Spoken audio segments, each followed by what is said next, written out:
نو د بنو قینقاع څخه کله حضور اکرم صلی الله علیه وسلم جنگ بدر نه رسول شولو نو دغه ډېر داسې نارونه خبرې شروع کړلې نو بهرحال یو حرکت دا وکړلو چې یوه مسلمانه ښځه وه هغه بازار ته راغله نو د بازار کې دغه د زرګرۍ دوکانونه وو د بنو قینقاع والا یوه مسلمانه ښځه راغله هغه چې کوم د یوه دوکانه ته ننوتله سني څه سودا مودا یې کوله چې شبي خرڅول شبي خرڅولو نو یوه دوکانه ته چې ننوتله نو دې کې چې کوم دوکانه هغه دوکاندار د مسلمانې ښځې هغه کولې دپاره توهین کولې دپاره دې داسې چال وکړلو چې دا مسلمانې ښځې هغې زمانې کې دغه ایمون دا نمونه خط پرتوګي لکه د موچه وو دا نمونه داسې عام نه وې داسې یو نیم ځای کې به دا وچولی شي عموما به چې کوم دا که نه دا ټیکري به ځانونه رتوولی شو دا نمونه لنګونه به ویلی شو دا رواج وو نو بهرحال دغې ښځې چې هر نمونه لباس چولوي خو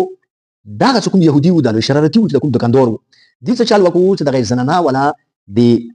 کومه کپړه واده خو نوسته وه نو د دې د کپړې چې کوم دا که نه هغه کې د تپوس نه هغه ټاکوالو داسې کوم مګوای چې شو هغه کې د خط ورته ښخ کړلو نو دا ښځه چې کله چګېدا روانېده نو روانتې سره چې کوم دا که نه وشه ده خو بې پامه وه دو روانه شوه روان کېدلې سره هغه ویښې هغه ښخ وه ټکرای نو هغه ټکرای ونه هغه شو د ښځه لغړه شوه لغړه شوه نو دې کې چې کوم دا که نه د یهودیان ډېر سره وخوندېدلو د ښځې پسې یوه ښځه غریبه ډېره زیاته خجله شوله نو دې کې یو مسلمان مغزو کې په لیارې باندې تېرېدلو هغه چې کله ولیدو چې یاره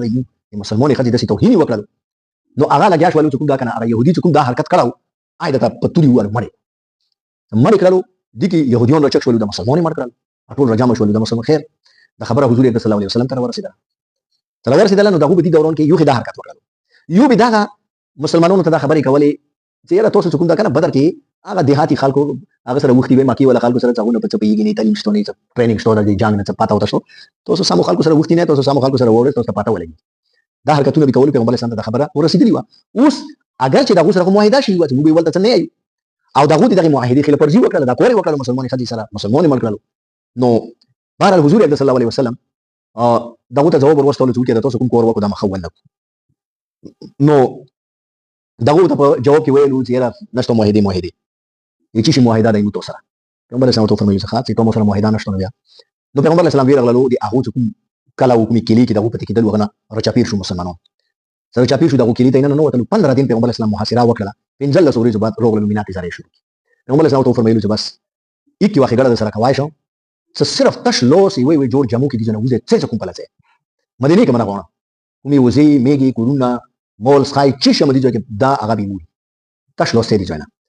بس د شمدي په پیګه دا مخې ګرځي نو دا خلک او بسلو او دغه څو مول غنیمت وو هغه مغه شری طریقې کار مطابق کوم دا کنه پیغمبر اسلام پنځمه حصہونه لری کله نور کوم دا کنه مسلمانانو باندې تقسیم کړل بهرحال